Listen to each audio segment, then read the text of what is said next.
see if they can turn two. There's one, and there's two.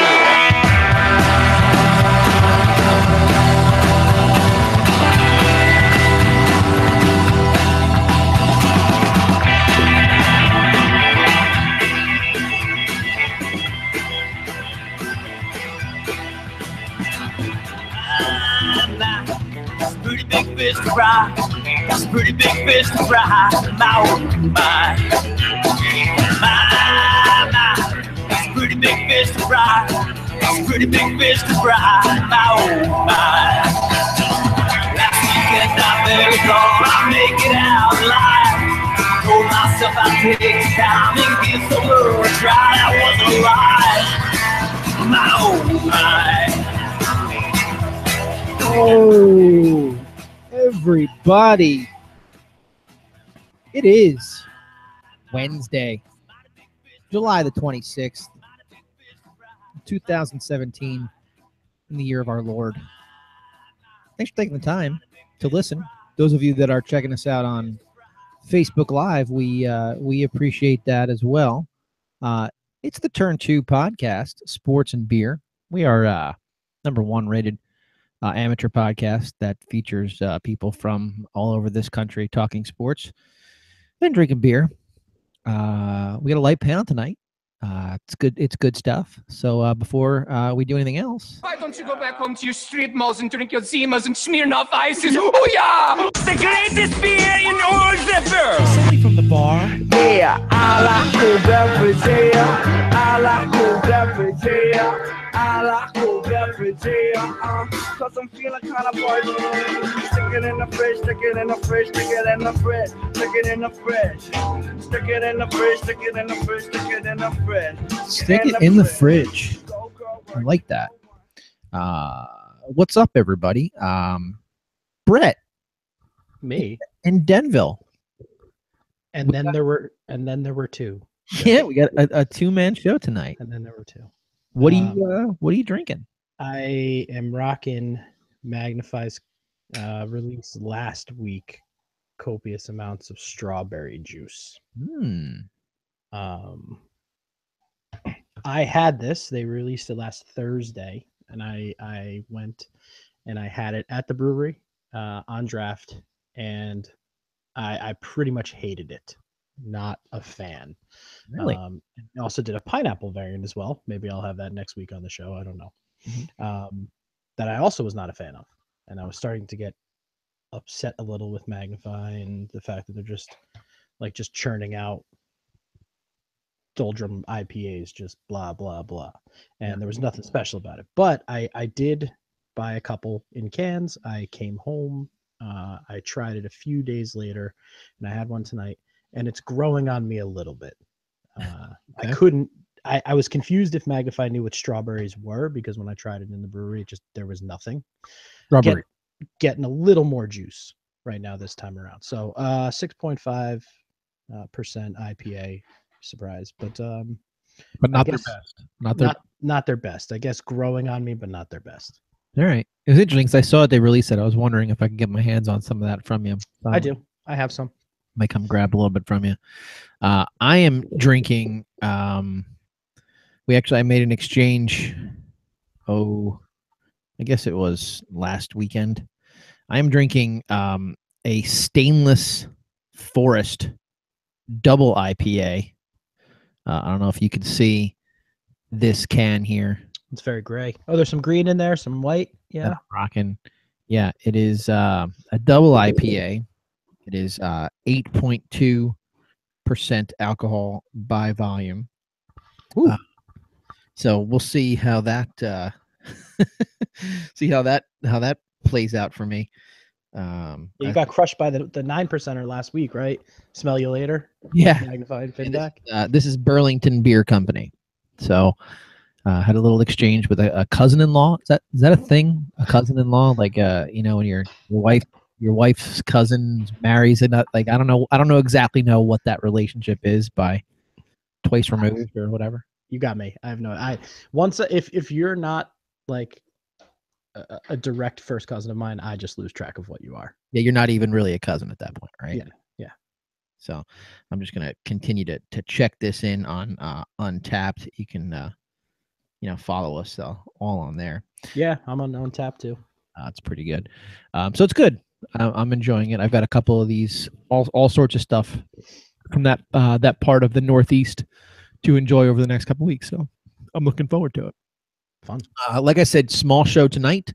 What do you say we what do you say we jump right in? For those of you that are not watching at home, Brett's gesture was "come on board." I was diving in. It's a real great effect for radio. That's what I do. I'm going to be making silly faces too tonight throughout the broadcast. So I like that. A little treat for those that like to visually watch us. Yeah. So let's lead off with Hugh Freeze. Oh boy. He resigns from Ole Miss, which is the first thing that I want to talk about, because he's linked to, I guess, a phone call to an escort service. Is that the story that do I have that? I apparently you have that correct. It was certainly not a what's the military term? Honorable discharge. No. It was quite a dishonorable discharge. It was definitely a discharge. Yeah. There was some kind of discharge. Yeah. Now, I mean, I read this story. I mean, how could you not? How could you miss it, right? The guy that found this evidence was a Mississippi State fan. Yeah. As well, on top of, just to like add a little salt into the wound here.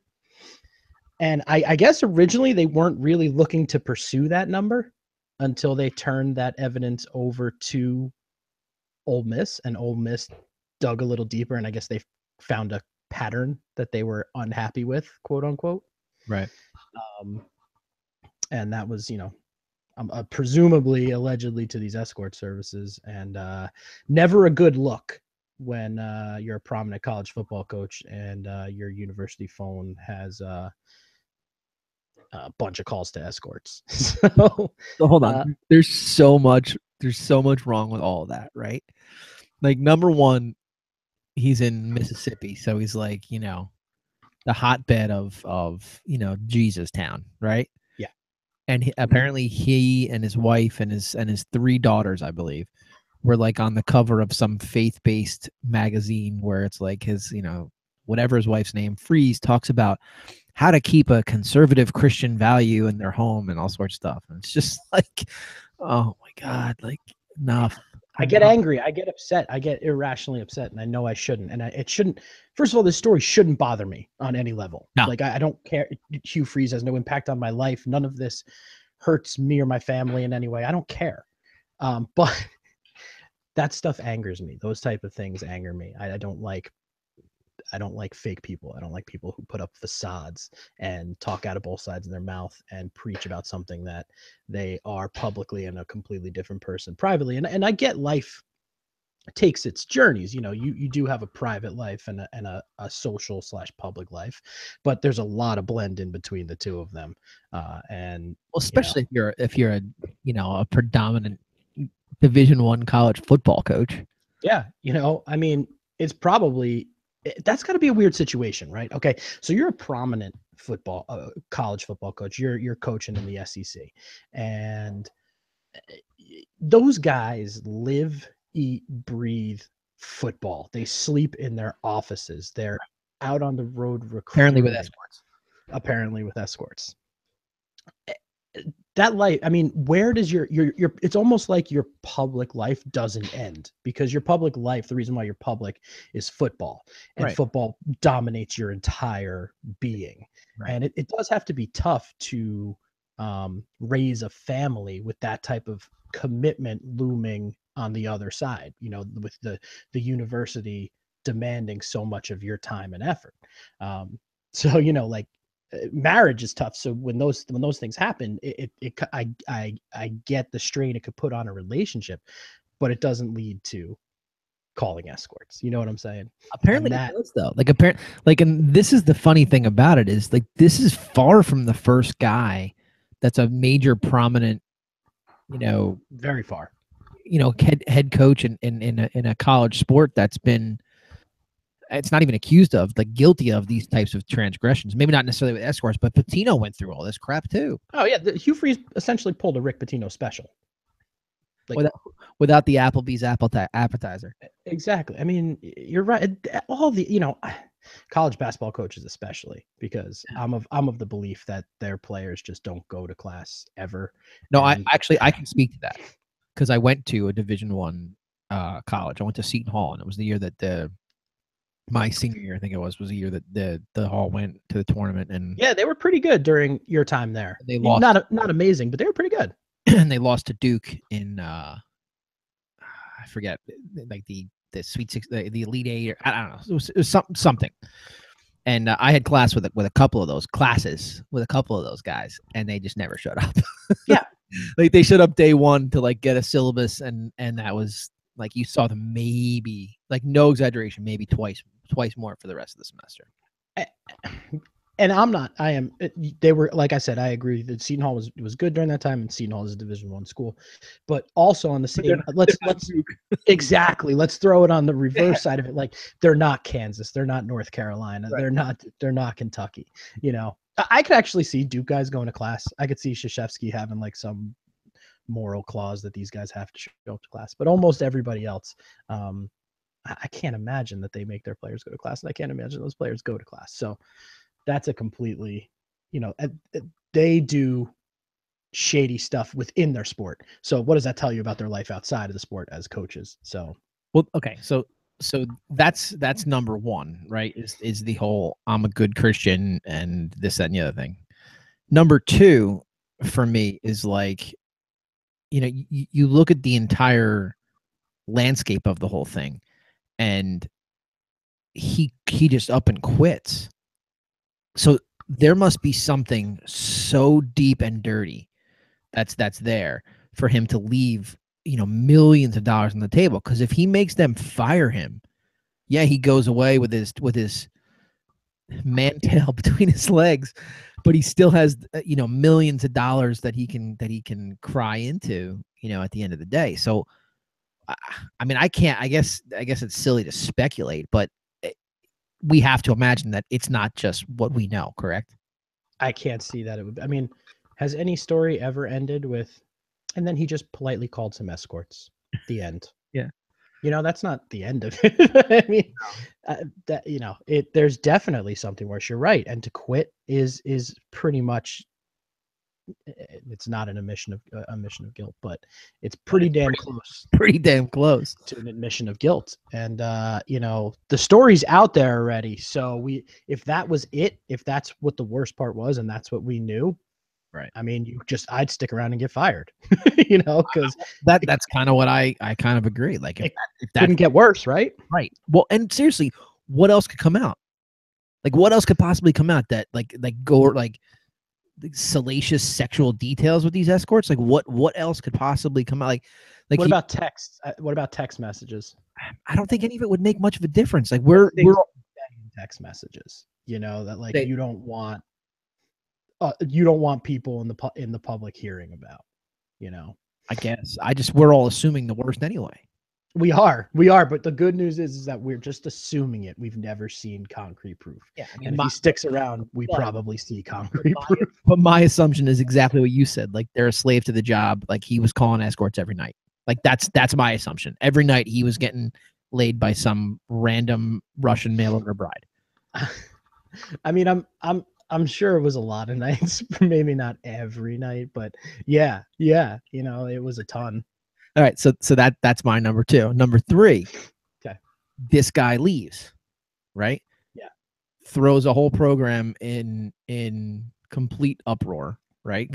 Like everything is up in the air now. There's no stability there whatsoever, and these kids that are on this team now, like they got to stick with their team. Otherwise, if they transfer, they got to abide by some dopey NCAA rules. Like stupid. There's just no freaking accountability on the end of these coaches and on the end of these universities that these kids, like they could bring me in to coach them and they just have to stay. Yeah. Like it just doesn't. It's a bad spot. They're the ones who get screwed. And they always are the ones that get screwed. Yeah, they are. No pun intended with this story, but they are always the ones who get screwed. I mean, the very league that they play for makes millions of dollars off their likeness every year, and they aren't given a penny, which I still can't legally wrap my head around. Crazy. I mean, I guess it's the amateur versus professional type of thing, but I think there's a loophole Garbage. there. If that smart enough lawyers much smarter than me, my non-legal feeble mind probably can't understand it, but that happens. And then, when coaches leave, it's the same exact thing. You're just like, oh great, I made a massive decision as an 18-year-old about what I want to do, hopefully maybe the rest of my life, or the degree that I'm chasing that comes out of that school for trying to set myself up for the rest of my life. And the very thing I came here to do is now completely, almost the rug's ripped out from under me. And you know that part of like the recruitment process down in Mississippi, like Hugh Freeze walked in there with his God-fearing man act and sat down in the kitchens of these people and was like, the Lord comes first in our program, and I'm going to make sure that your son is taken care of and doing the right things, and yes, God will protect their son. Right. That's totally what he did. And meanwhile, he's like the complete antithesis of all of it. It's just, it's disgusting. It really is, and then that's it. And whatever, he, I guess he suffered his embarrassment, and now it's time for him to, go off into hiding. Yeah, except for that he'll go off into hiding, and then he'll get a coordinator job in a year, and then he'll be a head coach at some, small Division I school. And if he's any good, he'll get back to wherever he needs to be, because maybe it's a business. And if the guy can generate revenue for your school, they're going to bring him back. Sure. The soundbite has never been more appropriate. The National Football League. Apparently, there was a study done on concussions. Did you hear about this? I did, and I wish I was surprised at the results. So, the results that I heard, and I'm sure there's like conflicting reports, but the stories I heard was they tested 111 former NFL players. I think they tested more than just NFL players, but they tested 111 former NFL players' brains. And out of those 111, 110 of them came back with signs of CTE. You know what keeps going through my head with this? Who was the one? Right? Who was the one with the strong enough brain? The most evolved human out of all of that with a strong enough brain. That's the guy who we should be studying. He's like Bruce Willis at Unbreakable. We should cut his brain open, serve it to the NFL players. Exactly. That's the guy we gotta learn some lessons from. But there, seriously, like I have here in our rundown, in other news, water is wet. Like I just don't understand how anybody can look at the fact that football exists and think that there's not going to be damage done to the brain. There is. Period. Right.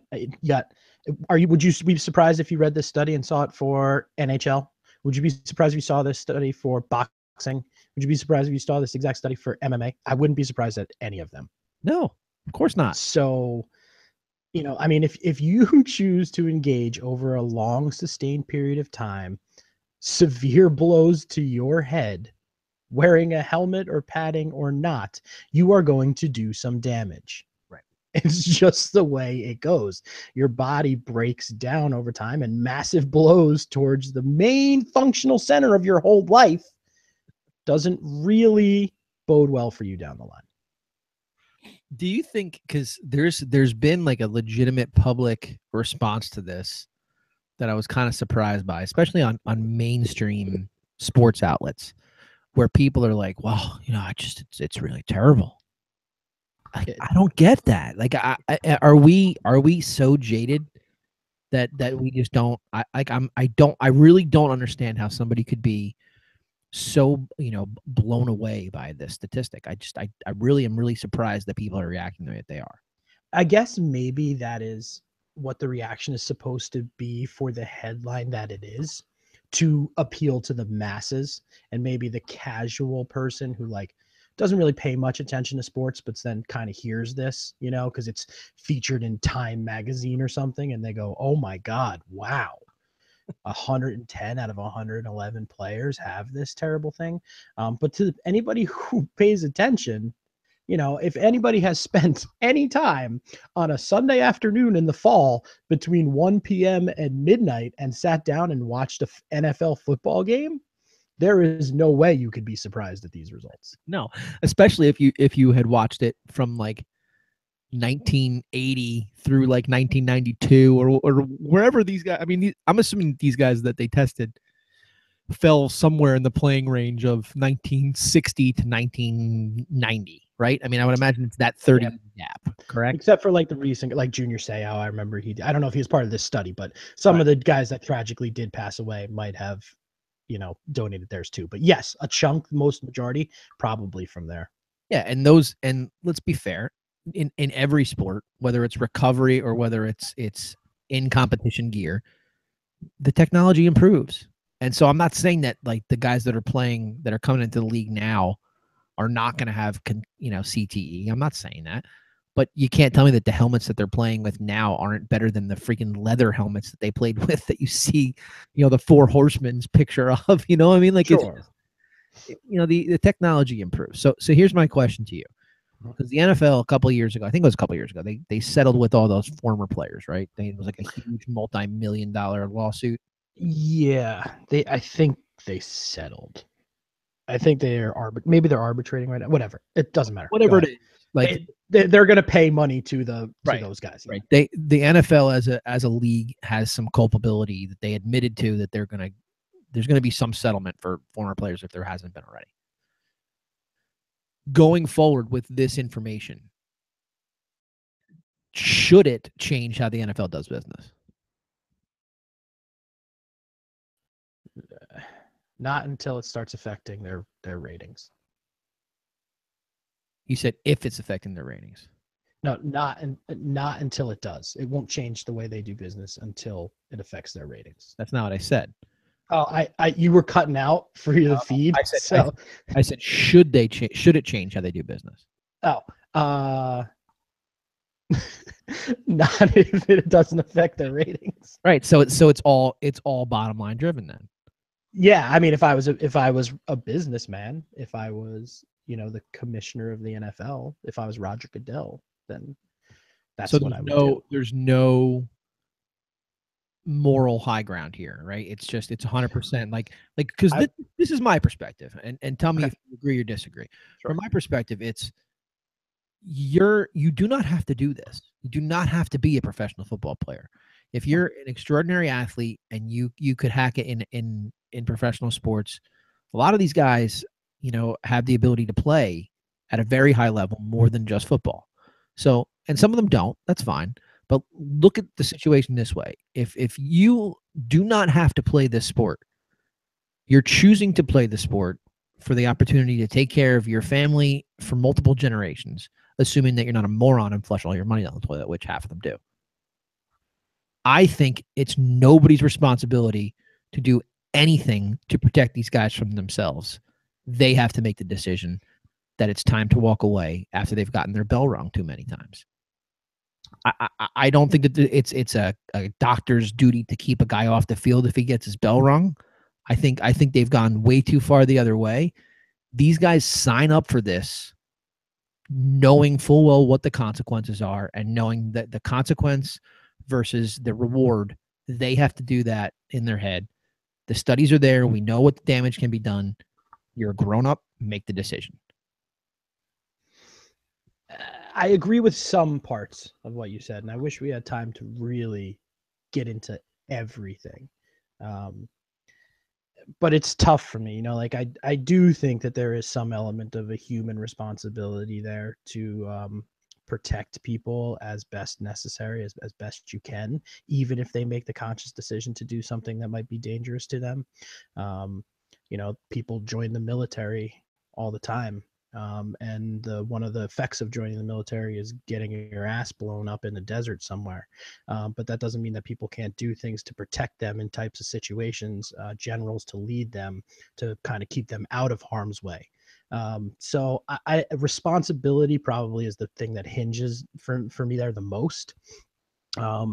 I just, but things were, things were different and technology advances, like to your point before. And I think that's a good thing in terms of protecting the player again and kind of trying to make the game as safe as possible for them.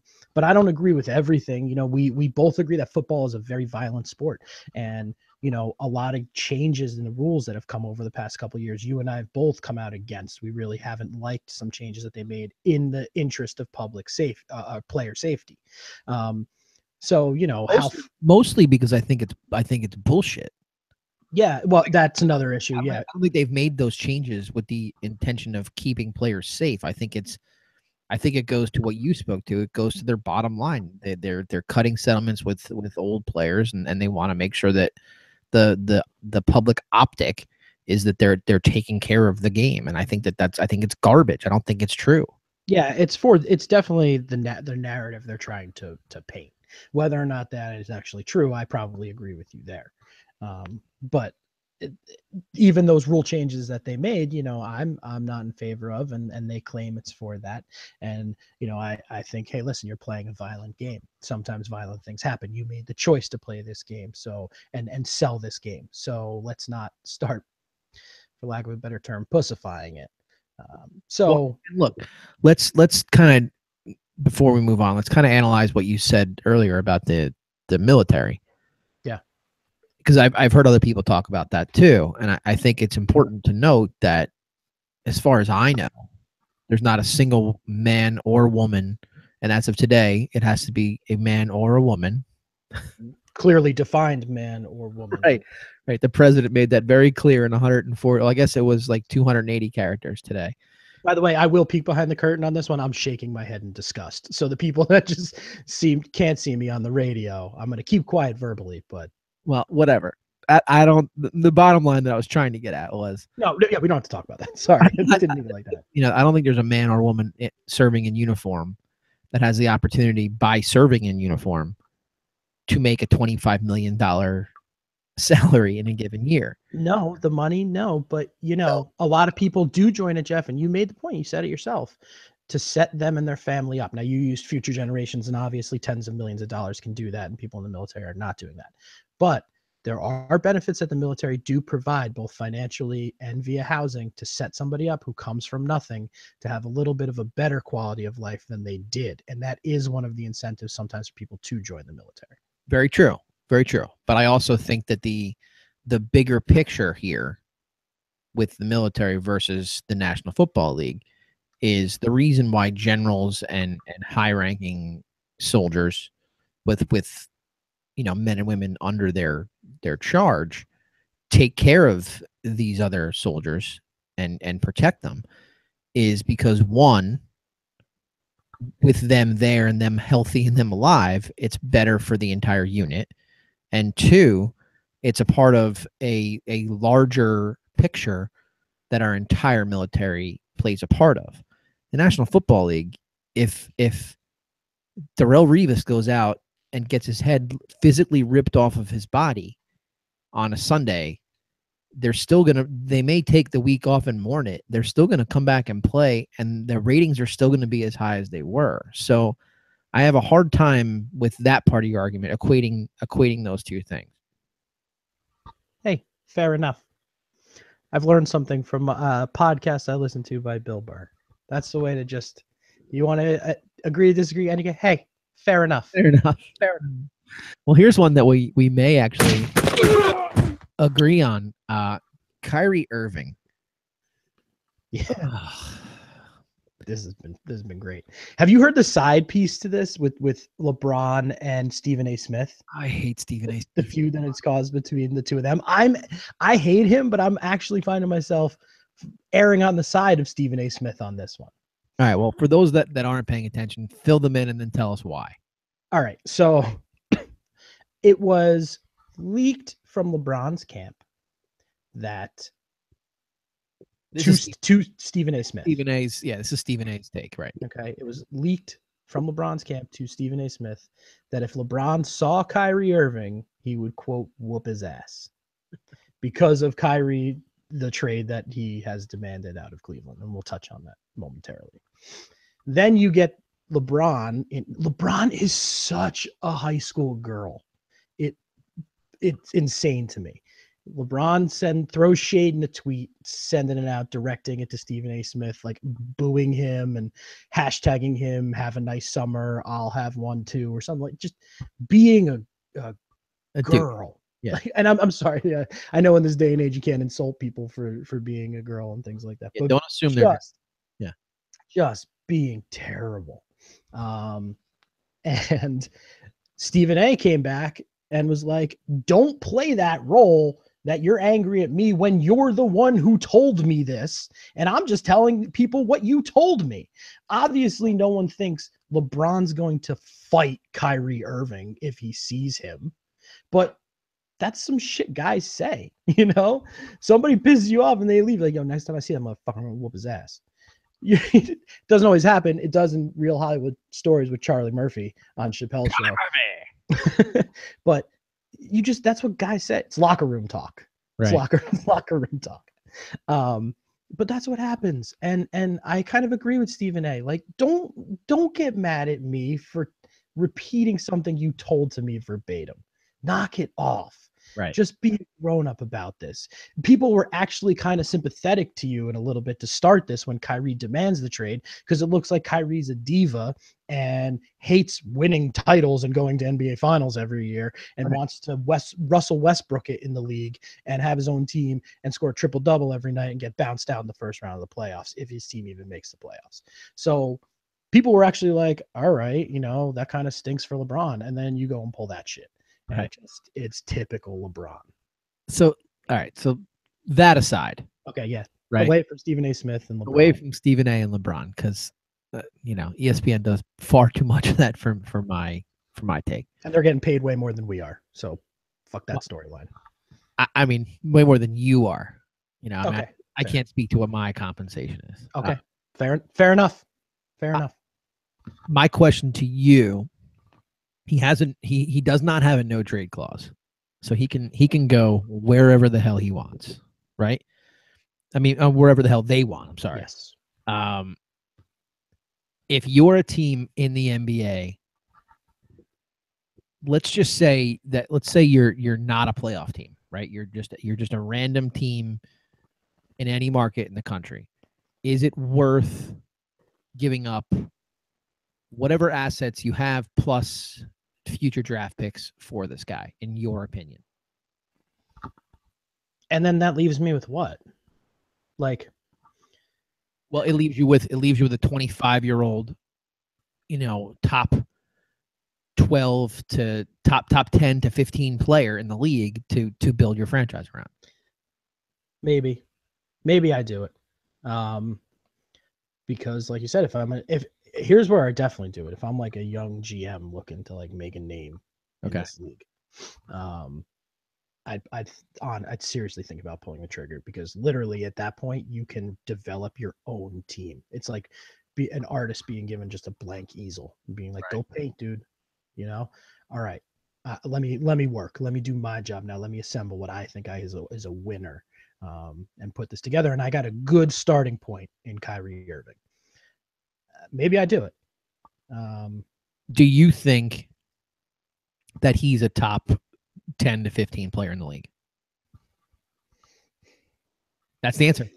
That's the answer right there. That's the answer, right? Your lack of an answer is the answer. You're not sure, right? I'm not positive on that. 15-ish, maybe. But you're not sure. So no, I'm not like, yeah. Right. So, I mean, like you asked this question about Russell Westbrook. The answer immediately is yes. Right? Mm-hmm. You asked this question about Kawhi Leonard. The answer immediately is yes. Kevin Durant, Steph Curry. They're all yeses immediately. I'd even still do it for LeBron. Yeah, I would too. But for Kyrie, look, you look at, it's been documented. It's been spoken of ad nauseum. You look at the record prior to LeBron joining the team, and it's awful. Now, granted, no, he was super young. He was super young. The roster was super bad, right? And he was playing. I think he was playing for Mike Brown, right? I think at some point he definitely was playing for Mike Brown, which is never a good thing. So he's been in the league for I guess like 6 years or 7 years or something like that. He played for 4 head coaches. Yeah, it's just not stable. It's just not a stable situation. So I don't even know that especially with LeBron possibly leaving. next year. Right. But my point is, I don't even know if we've seen what Kyrie Irving actually can be. You know what? He on his own, we haven't. His own with a decent team now. Right. But like you and Yampo and freaking, Right. you know what I mean? But he shined a lot in these playoffs. I mean, when he was on, he was on. He's an excellent offensive player, right? Sure. He's really good. He finishes around the basket well. He's got an excellent handle. I don't think he makes the players around him as good as he should as a point guard. Probably not. And I think he's a defensive liability. Most are. Yeah. Well, but and that, I think that's the biggest reason why he can still be a top 10 to 15 player. Yeah. Because most top 10, 15 players, they're all defensive liabilities. Yeah, I mean, think about it. There's how many guys could you look at and say that guy's a top 15 guy offensively and a top 15 guy defensively? Maybe two. Yeah, maybe. You know, It's maybe just it's not the way the game is anymore. right. It's just not. You know, the 2005 Pistons are not a real thing anymore. Which is so sad. You know, To me, I mean, maybe I'm the only one that's like clamoring for a team to step up and just, you know, you want those big Ben Wallace numbers of 2 points a game with 13 rebounds. 13 rebounds, 4 blocks, and 5 fouls. Yeah. Yeah. like that's the stat line. Like I still think that a defensive minded team, but you know what, I think this about football too, and it never works out the way I want it to. Like I still think a defensive minded basketball team should be able to get it done. And I'm wrong. Like it's just not happening. You know, I mean, It's not in the NBA. It's just because that's not what's selling the game. You know, what's selling the game is watching Steph fucking take a 3 from half court and just not even touch the rim. it's crazy. That's what's selling this game. But it's also, but for every one of those legitimate 28-foot shots that he hits, right? There's also, and we bitched about this back in June. There's also, he takes one dribble past half court and somebody goes to intentionally foul him and he throws a shot up and he shoots 3 free throws. So like there's work that needs to be done on that end of it. And I think that might be what's stopping teams from loading up defensively, because they see that there's no real upside to it. And we also are talking about the Golden State Warriors, where if you double up Steph, guess who you leave open? Right. Clay or Durant. Right. Draymond, right. Or Durant, you know, like so. Right. So I don't know. If I'm, because look, you looked at the rundown and you were like, there must be something wrong with the rundown this week. There's no Knicks on it, right? And I can make a swift connection to the Knicks right now, but go ahead. Yeah, I was gonna say, I hate to break it to you, Kyrie Irving is on this rundown specifically because of his connection to the Knicks. So my thing is, if you're in a situation where you can trade Carmelo Anthony and the kid they just drafted, you know, Frenchie Frank, and you can get Kyrie back, I do it in a heartbeat. I do it in a New York minute, so to say, right? Yeah. But if you're in a situation where you have to trade away Carmelo, Frenchie Frank, and a future number 1 or 2 future number 1s, I don't know that I'm doing that. I really don't. And as much as I would like to have an explosive point guard in the Garden, which we haven't had since probably, you know, Clyde Frazier, I don't know that I'm making that move for this guy. You know, do you think that I'm wrong? Is really my question. No, I don't think you're wrong. I think you might. I think unfortunately your doomsday scenario might be coming true, thanks in part to your Brooklyn Nets. Why is that? Because what they did was go ahead and trade for Allen. What's his Crabby? Is it Crabby or Crab? The kid from Portland. From Portland, right? So the Nets went ahead and did that. And basically what that deal was for both teams was pretty much a salary dump for a salary dump on both teams, but it saved the Portland Trailblazers about $60 million in combined salary and luxury tax outlay. So what that does is free up Portland to possibly be a third team in a Carmelo Anthony, Kyrie trade, or a Carmelo trade somewhere else, maybe not with Kyrie, but it frees up Portland to kind of maneuver and take on players back in a deal like that. So But it might actually happen. Who they end up taking back is the question. Who would Portland. Portland wind up taking back? Because that's the $1 million question is, like I heard that they were pushing for Carmelo, but he's not going to waive his no trade clause to go to freaking Portland, Oregon. No, and I think that was probably established when I think some guys on the Trailblazers called him last week. And he didn't answer their call. It's like, you have a collect call from Manitowoc County Jail. And he was like, no, I do not accept the charges. Yeah, it really depends. I mean, that it might work better for Houston. Portland can take that's him. apparently really where he wants to be. Yeah. But I mean, if that doesn't happen where Kyrie goes, at least you get Melo out of town thanks to the Nets. So that's a plus for you. I don't know. I'm in the minority. Like, my take is, if you're not going to get something that's worthwhile for the guy, I know that it's like you have to repair some damage, but you don't just let him go for nothing. Like, he still would make your team better. So it would be an insanely dumb move to let him go for nothing.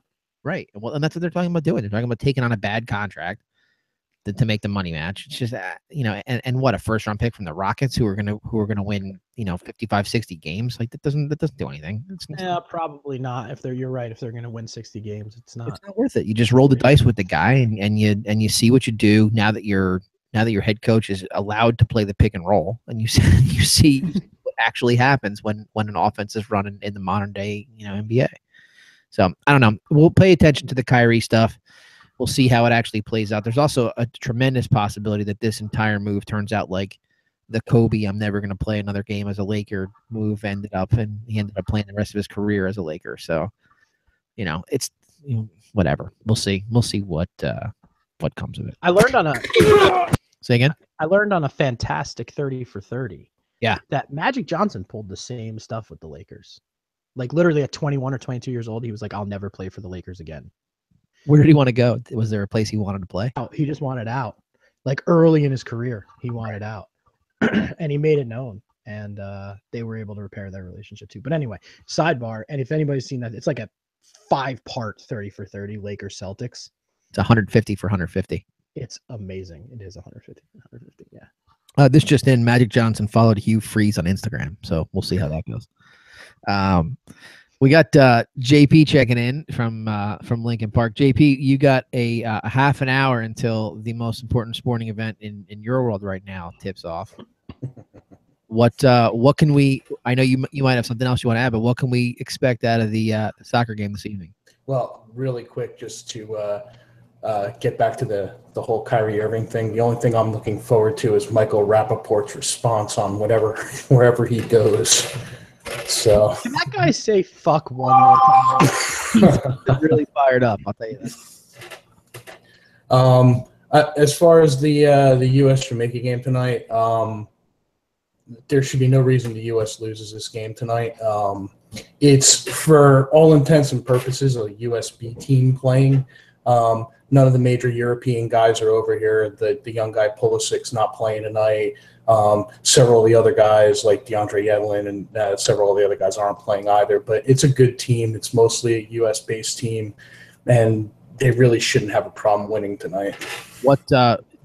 Just because I know not many people follow the importance of international soccer. What is the importance of tonight's game? Does it matter? So the Gold Cup in soccer is played every 2 years. It's a CONCACAF tournament, which is pretty much the U.S., Mexico, the Caribbean teams, Canada. Who cares? Yeah, I know. Wait, didn't we win that last time? Did we? We played it a couple years ago. Oh. We won it a couple years ago. Yeah, we won then it a couple years ago, right? Okay. Yeah, the Mexico won it. But the winner of this gets to play in the Confederations Cup or gets an opportunity to play in the Confederations Cup, which is a pretty big tournament pre-World Cup. But none of this matters as far as qualifying for the World Cup. No, qualifying starts back up in September. Okay, so regardless of what happens tonight, we still have to qualify in September. True. Okay. But it's... Who cares? Segue you into. we don't even have that was the entire "Who Cares" segment today. I mean, we could branch it on to the MLS declining that deal. Yeah, you know what? Let's do that. Let's kind of go back and forth. So, JP, do you follow MLS at all? Yes, I do. Are you a Sounders guy? I'm a Sounders guy. All right. So here's the question I have for you. I read the other day that the MLS had a $4 billion media deal on the table, which would quadruple their annual income from their current deal. And they said no to it because within the deal it required relegation and promotion. Correct. I don't know a whole lot about anything, but I know that if somebody is sitting there telling me you have an ability to quadruple your monetary intake and you're going to mirror the practices of the most successful soccer leagues in the world, I think you have to say yes to that. So what am I missing here? Or am I not missing it? You know, that this league, you know, totally missed an opportunity here. Well, to an extent, I'm right with you. I think eventually the U.S. and MLS needs to go to some sort of a promotion relegation. I don't understand why they're so against it.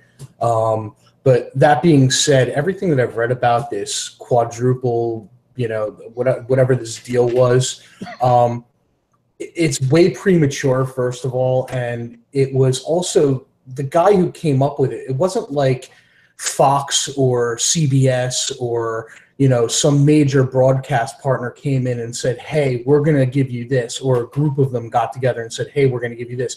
This was like some sort of a broker down in Miami who came up with this idea and said, hey, if you guys are cool with this, you know, I'll start go shopping it for you. So it wasn't like it was a done deal. And the MLS flat out said, why would we do that when we already deal with, you know, obviously it's infancy, but, you know, they're already dealing with ESPN and other directly. Why would they want to go through a broker, even with that kind of money on the table, when they have the relationship directly with the partner already? So the other question I have was, because I had read that too, but part of why I read that they bailed out was the guy that was pushing this, the broker that was pushing it, apparently is a of Miami, the Miami USL team. Right. So he was eyeing it as an opportunity for if they you know, put the system in place, he'll be eventually, assuming that they, you know, are good enough, get into the MLS. Plus, there's also rumors that Beckham is just getting an expansion MLS team in Miami. Which would totally, you know, FUBAR this guy. I don't know his name. This guy's entire plan. So, you know, there's obviously more than meets the eye as far as, you know, on the surface. But for my question to you is relegation something that you think would help the game in the American, you know, spectrum? And two, do you think it's something that is inevitable? I think it would help soccer as a whole in the United States. Do I think it's an inevitability? No. Reason being is because the USL teams, a lot of those teams now, that when they started popping up, like you have Red Bull 2, Sounders 2, and they're actually owned by the MLS franchise, and they're being used almost as like a farm system. So this already in place, and at this point, if they wanted to do the USL, which is, you know, right now considered Division II in the United States, the MLS teams would have to essentially sell off their interests in the team to make them separate. They wouldn't be able to own two teams in the same promotion relegation situation. You know, it's so convoluted, and the way they built it out right now is it's going to make it harder. So it's not built for it. Not right now, no. Okay. All right, Brett, do you have anything on soccer or no? I mean, can they figure out a way to build it that way? I mean, wasn't the biggest story in soccer like the past 2 years what Leicester did? You know, isn't that just literally like what brought like fame, not brought fame to those leagues, but like really thrust soccer into the public eye in America. So why wouldn't they want a story like that? Well, yeah, the Leicester thing was amazing, but I'm in English Premier League. I'm also a Newcastle United supporter, and they just went through. They got relegated last year. They played in the championship, and then they won the championship, and now they're back up, in Premier. So it's an eye opener, but it does a lot of things. I love the whole idea of promotion relegation, because you don't have teams like, imagine if they did that in Major League Baseball with AAA. It would be amazing. And exactly. the only thing about European football that I think is phenomenal. Like obviously the skill in European football, for those of you that those dirty American soccer, obviously they're better. It's a better skilled game than what you're seeing in MLS. When you look at the big picture, but the whole concept of, if you suck or if your franchise can't get their act together, you're gonna go play in a minor league. And it's that simple. Like and you're going to lose all the revenue too. Right. You're going to lose that premiership revenue. Yeah. For me, I think more American sports should do it. I think it would be awesome. Isn't that like one of the best things that we talk about? Everybody likes to BS about it and be like, oh yeah, whatever. Wouldn't you just love to see Alabama play the Browns one time? Yeah. Yeah, I would. Let me see it one time. All right, fine. Maybe the Browns kill them. But like, you know what? There's a market for that. We're buying McGregor Mayweather. Mayweather's gonna smoke his ass. You're buying McGregor Mayweather. No, I'm not. I'm going out that night. I ain't buying it. But people are buying that fight, and it's not gonna be a fight. But how awesome would it be if the national championship game was played, right? Which gets played when? January 7th. January 7th, right? Something along those lines. January 7th. Then you have the entire NFL playoffs, right? Then they have that week before the Super Bowl where that dopey Pro Bowl game is played. Right. How many more eyeballs would be on the screen if they took the national champion team and played against the worst team in the NFL, and they played one game to see if that team had to be dropped out for the following year? I would love to see Clemson. I would have loved to see Clemson, Cleveland. That would have been a great game. Everybody would watch it. Everybody would watch it. And they would do the same thing for basketball. Baseball's a little bit more difficult to select. I don't know that the college. We can play the Japanese league. There you go. And then, obviously hockey. I don't know if you would go Frozen 4 or what you would do, but like it would absolutely work in football. Better than anything else, I think. I'm just saying I'd watch it. That's all I'm saying. Totally. And do you watch the Pro Bowl? No. Right. But you would watch that game. That's really all that matters. So, all right, JP, thanks for hitting some soccer talk. You can hang for the rest if you want. We're gonna kind of move past into some other stuff. Lucky Whitehead. I shot the clerk. Lucky Whitehead. A mistaken identity. He did not shoot the clerk. I shot the clerk. I shot the clerk. Lucky Whitehead. He is a good old boy. I mean, he didn't shoot the good old boy, but he is coming to New York, because breaking news today, Lucky Whitehead was picked up by your New York Jets. Good move. It is a good move. Remember, we make that I made that joke several times to you, Jeff, and I know you don't appreciate it, but the Major League, who the hell is this guy? When I looked at the Jets receiving list, why not take a chance on this? Dallas was stupid. Yeah. Without, doing their due diligence in this. And, this is weird because it's like the one time like a Dallas person got accused of a crime and it really didn't happen.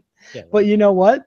Sun shines on a dog's ass every once in a while. So, they were wrong here and they didn't really investigate it too hard and kind of, put themselves in a bad spot, and the Jets benefited. Good job. Did you hear Garrett? Did you hear kind of press conference? He was like, "We made a decision that was in the best interest of the Dallas Cowboys," and they asked him. It wasn't. They kept asking him questions about it, and he kept giving the same. It was like listening to Marshawn at the Super Bowl. He kept giving the same. We made a decision that was in the best interest of the Dallas Cowboys. I'm like, no, you didn't. Like, just admit you made a mistake. You got it wrong. Yeah, and that's the end of it. Like, why? The press conference would have ended there if he was just like, "We made a mistake. We got it wrong." Everybody would have been like, "Yeah, okay. All right." Well, first of all, they would have been so surprised. Yeah. Like, I'm sorry. What did you just say? You made a mistake? What? Yeah. What? But he can't do that because that would admit that Jerry Jones made the mistake. Because at the end of the day, Jerry Jones is the one who cut him. Who would have thought a crazy 80-year-old white man would have possibly made a mistake? We are like 2 or 3 years away, and a better wardrobe from Jerry Jones entering Mumra Al Davis. Oh yeah. Right. Oh yeah. Right. He'll get there. He comes out and is holding press conferences with an overhead projector, like just a total nightmare. It's going to stink when Jerry has to go the way of Al Davis and George Steinbrenner. It's going to be especially because like so many, like all of those guys have had such a positive impact on their sport. But like Jerry Jones, he's just, he's so close, man. He's so close to turning that Al Davis corner, and it's gonna be ugly when he does. But bad move out of the Cowboys by not doing their due diligence, unless of course Lucky Wadehead is a piece of trash and nobody really even knows, and then maybe it was the right move. We'll find out. You think there's going to be any litigation out of that? I'm sorry. Obviously, his production will drop because he'll be on the Jets, so we'll see what that comes. What do you have to say, JB? I said, do you think there's going to be any litigation on his end because of how things went down? I don't think so because I think he was on waivers, so he's getting paid the same amount. Like he didn't lose any revenue, so it's not like his contract was voided and he had to re-sign. I mean, I'd sue if I had to go to the Jets, but no. You probably would. That was a joke. Come on. Probably would, and you'd probably win because we don't win anything, so that's fine. A bunch of free agent. I'm sorry, not a bunch of free agent. A bunch of pitchers are apparently on the block. Yu Darvish being one of them for sale. I guess I'll throw it to you, Brett. If you had to pick one or two of these guys that the Yankees should target since they're in need of a starting pitcher, who you got? I mean, for the Yankee wise, I mean, I'd be looking at Sonny Gray, depending on how much we had to, just depending on what the cost was. But if it was, we do have prospects, so we can. Well, what is a justifiable cost? Is my question then for not only for Sonny Gray, but for a dynamic starting pitcher at this point for you as a Yankee. It depends what the team wants. You're Cashman. What's a reasonable compensation for a stud, pitcher? I hate this is because it's a cop out, but it depends what the team needs or what the team is doing. Like Sonny Gray, Texas, Sonny Gray, going to Oakland. You can look at some of the guys down in high A ball that are young and have a lot of upside. You're obviously not moving your Justice Sheffields. You're not moving your Chance Adams. Clint Frazier's already up in the big leagues. You're not moving Gleyber Torres. So there is a list of untouchables pretty much with them because while Sonny Gray, I'm excited for and I would like, and he would be under control through 2019, which would be huge. So you're not just getting a rental, right. Especially considering the fact that really the Yankees need a lot of starting pitchers in 2018. I didn't realize this, but Severino's coming back, but Pineda's gone. He's going to be a free agent. He was lost to an elbow injury. Sabathia's contract's over. Tanaka can opt out of his deal, and if he doesn't opt out, he's got big health issues or question marks around him. So really you're like slotted in with about Severino next year. Right. You're rebuilding your entire rotation. You start building your rotation. So if you think Sonny Gray could be the guy to help with that, then you might be willing to part with a little more, but I don't think you throw in some of your untouchables. So the issue with Darvish, from my perspective, is exactly what you just said about the entire rotation. Is he would be a rental, right? He's a free agent after this year, isn't he? Yeah. So you're the Yankees. From my perspective, in watching what the Yankees are able to do, if you're losing Sabathia off the books, A-Rod's contract finally comes off the books at the end of this year.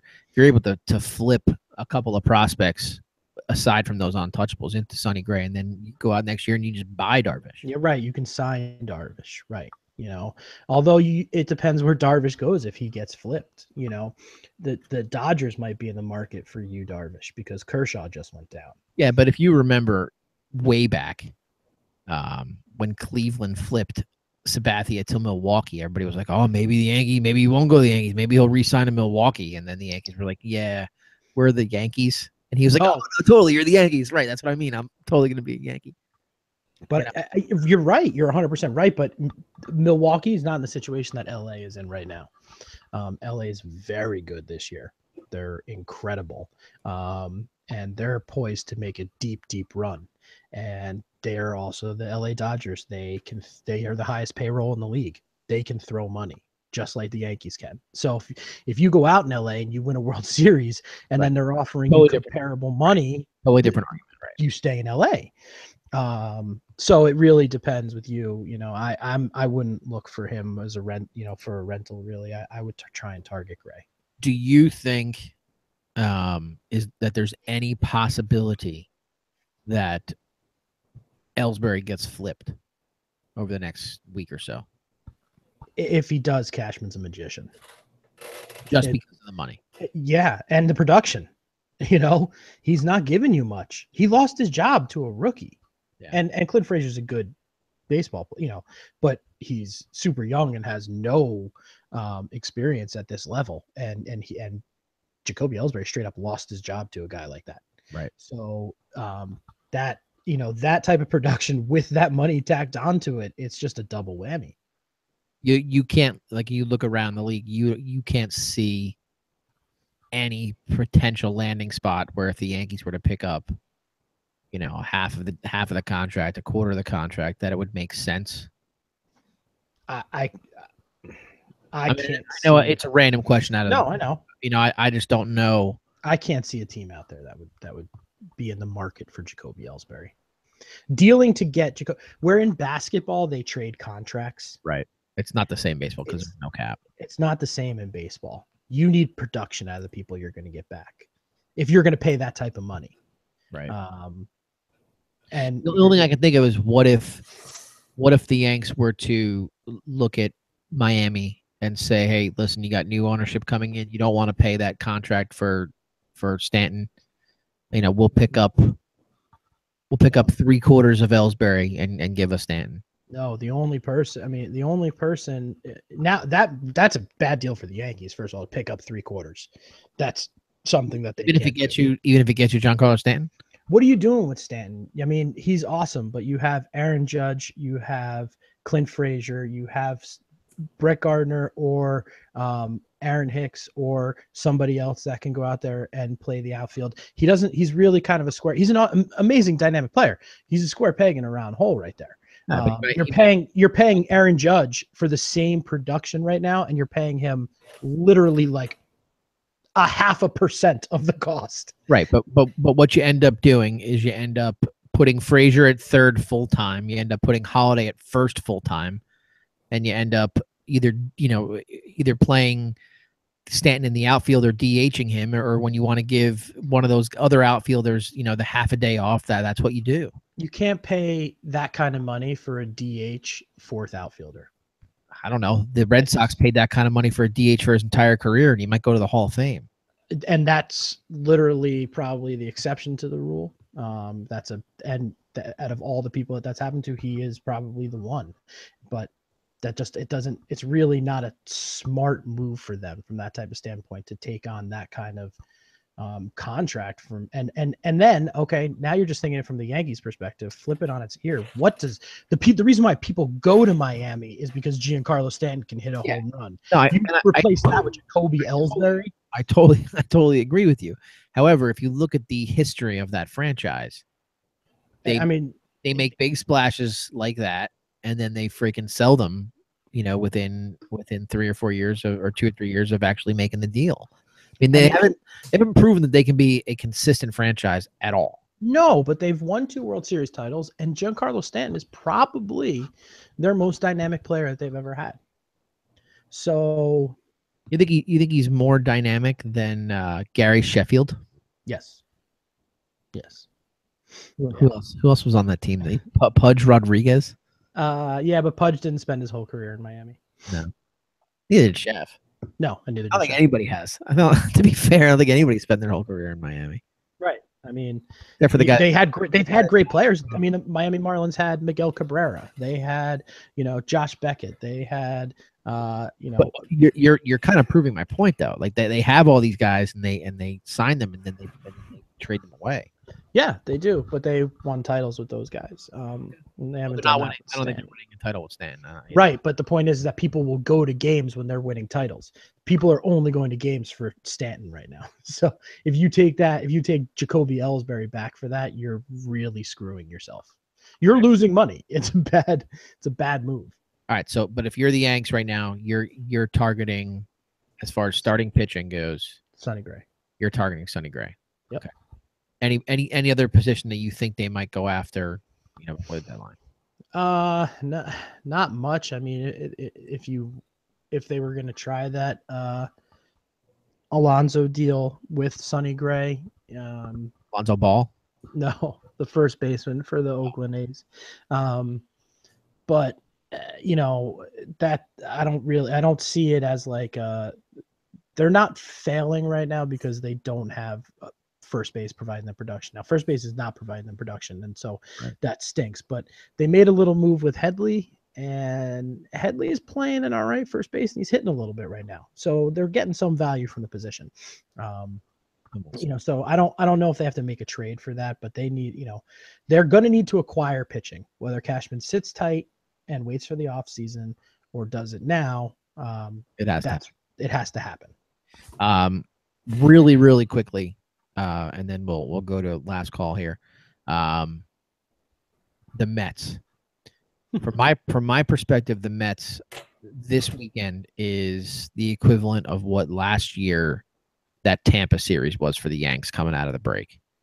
Like, you're gonna know what they're doing. You're gonna know what they're doing or what they should be doing based on how they perform this weekend. If they perform at a decent level this weekend, then they go into Colorado, who's a team that they're chasing, and by the time you come out of that series, you could be 3 or 4 games out of the wild card as opposed to the 9 that they are now. So, from my perspective, I'm not willing to pull the trigger on dumping everybody in that system yet. But this weekend, for me, is the tipping point. Am I insane? You're not insane. No, that's not an insane take. And I don't even know if they're on the radio together right now, but I think that's similar to the opinion that Joe and Evan on the Fan always have with the Mets. They believe until like the bitter end. Well, they're also Jet fans, so they're familiar. Yeah. I don't, 9 games out of the wild card, 12 games out of the division in late July. Bye-bye. To me, your season's done. Are there exceptions to that rule? Yes. I'm just making a broad generalization here. But you would sell if you were them. I don't even know if I would sell. Like, what am I selling? Well, I'm not going to sell Michael Conforto. He's going to stay. I want him to be a part of this team. I just gave massive money to Cespedes. I'm not trading Syndergaard. I'm not trading DeGrom. So, like, Harvey has no value. Who am I selling? Jay Bruce. If a team wants Jay Bruce, go ahead. I mean, I don't know. I just sure. So you think that they're like a classic case of like if they sell, they're selling like way too low. Yeah, who are you selling? You want to get rid of guys? All right, get rid of guys, but you're not really paying anybody that much money. Right. So you don't need like the flexibility financially. I don't know. I'm not a Met fan, so there might be Met fans listening to this could be like, you idiot. They need Jay Bruce. They need to move Lucas Duda. Yeah, white man's probably flipping. White man has to listen to the show to know what the hell we're saying anyway. So that's true. That's fair. But I don't know. I'm just, if I'm the Mets, I'm like in purgatory. Wow. Mets, Jets, we're all used to that. Last call. Last call. Anything that we have not touched on that has come up in the world of sports that we think needs to be addressed? I'm going to throw it to our longtime caller before the soccer game starts so he can get his take in now. Is there anything that we did not discuss tonight, JP, that you think needs a little bit of love? Yeah. How about Big Ten Media Days were I guess Monday and Tuesday. And on Tuesday they took a picture of all 14 head coaches and 13 of the 14 were dressed up in suit and tie, except for Coach Khaki Pants himself at Michigan, who wore a ball cap and khakis and a polo. And a big old glass of milk. And a big old glass of milk. And he was munching on some boogers. What was this? Big Ten Media Days. So, Big Ten Media Day, and there were how many coaches? Well, there's 14 of them. Yeah, that doesn't make any sense. I know that we're teaching Common Core right now, and the math has changed. But Big 10, 14, come on. Can't we figure this out, please? For Christ's sake. Brett, last call, anything? Yeah, I got one actually. Yeah. I know last year I decided to we still did first pitches. I decided to dedicate one to ripping the New York Giants, and it's always a lot of us, even on our podcast, are quick to just talk about the terrible things that people do, and we let off the show with Coach Freeze calling escorts today. Right, he loves it. But I wanted to give a little good on Odell Beckham Jr. here. I guess I read a story earlier in the week where a Texas radio personality wrote about a 9-year-old player that is very sick on Facebook, and Danny Richburg, who's the father of the Giants center, Weston Richburg, he saw it, and he brought the Facebook post to Beckham's attention. The kid's fighting cancer down in Texas, and Beckham saw it, and the kid's favorite player is Beckham, and they kind of were like, "Hey, Odell, can you come down and see this kid? It would make his life." And Beckham got on a plane and went down there and gave a visit to this kid and brightened up his day, and that type of stuff doesn't get a lot of love. That's just a great thing that Odell did, man. It's awesome. So I think that I gotta give him credit where credit's due, man. So I want to say good on Odell Beckham. Where was it? Texas. So he didn't have to get on a boat to go there, right? He did not. I don't think there were any boat pictures after that. I have to double check. Well, you check, so we'll go over that next week to see. Yeah, we can look at it next week. Couple things from me. Looks like the Bills have traded Cardell Jones to the Chargers, which I guess is a backup situation, or they're going to deal Phil Rivers. I doubt that. Julio Jones lost a $150,000 ring in a lake, and now he promptly has hired a dive team to go and kind of find it. So that's what's the cost? What's the cost benefit there? How much do you pay the dive team until you finally realize a $150,000 ring isn't worth it anymore? I was thinking the same thing. I don't know, but I'm thinking that he may end up in the newest 30 for 30 that Antoine Walker sponsors of how to blow through $150 million. He found his ring after spending $400,000 on divers. Yeah. Oh, great, man. Thanks. Not Netted me a $250,000 loss. Not exactly a push. And then lastly, I noticed here, you can check this out, I guess, on ESPN.com. Hugh Freeze made his first public comments since resigning last week, where he said, "God is good, even in difficult times, wonderful wife and family, and that's my priority." So # follow me on Instagram. That's his story, and he is 100% sticking to it. Deny. Just no good. Just no good, man. Thanks for taking the time, everybody, to listen to us. You can find us on iTunes, on Stitcher, on TuneIn. JP, where do you listen? TuneIn? I'm listening to TuneIn, yeah. All right, so you can find us in a number of places. You can check us out on all social media by searching Turn 2 Podcast. That's Turn the number 2 Podcast. Little known fact, our Snapchat is lit. All right. That's all we got for this. And a belly to belly. That's all we got for this week. Not as many sound bites as you're used to. Yeah, Paul. But next week we'll see what the panel grows to. And until next time. Desperandum, dear lady. Across the desert lies the promised land. Goodbye, Mrs. Gloop. You, auf Wiedersehen, Gesundheit, farewell. Fare thee well to you, my own true love. River Mercy, fare thee well. I am bound for California, a place that I know right well. So fare thee well, my own true love. When I return united we will be. It's not the leaving of Liverpool that's grieving me, but my darling, when I think of thee. Now I signed on a Yankee clipper ship. Davy Crockett is the name, and the captain's name it is Burgess, and they say that she's a floating shame.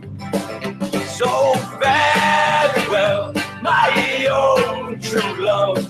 When I return united we will be. It's not the leaving of Liverpool that's grieving me, but my darling, when I think of thee. Now I sailed with Burgess once before, and I think that I know him well.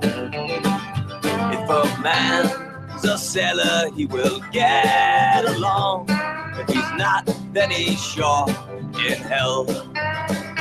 So very well, my own true love. When I return united we will be. It's not the leaving of Liverpool that's grieving me, but my darling, when I think of thee. All right, Gio.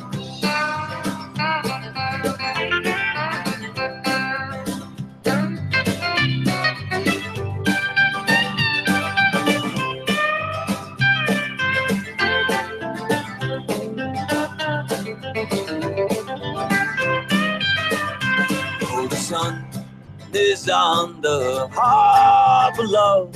Oh, I wish that I could remain, for I know that it will be a long, long time before I see you again.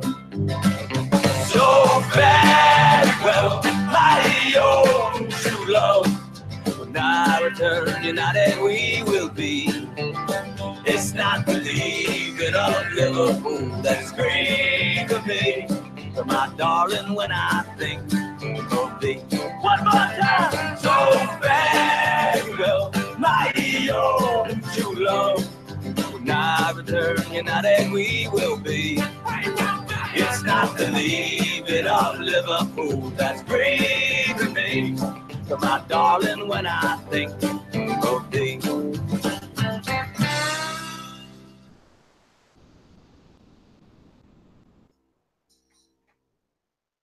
Well, my hangover's gone and I'm thirsty for more. Not so fast, Pat Sage. Whatever, yeah, Paul.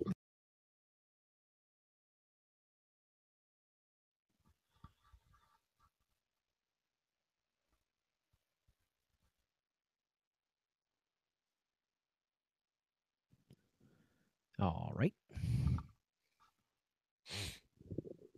That went well. Yeah.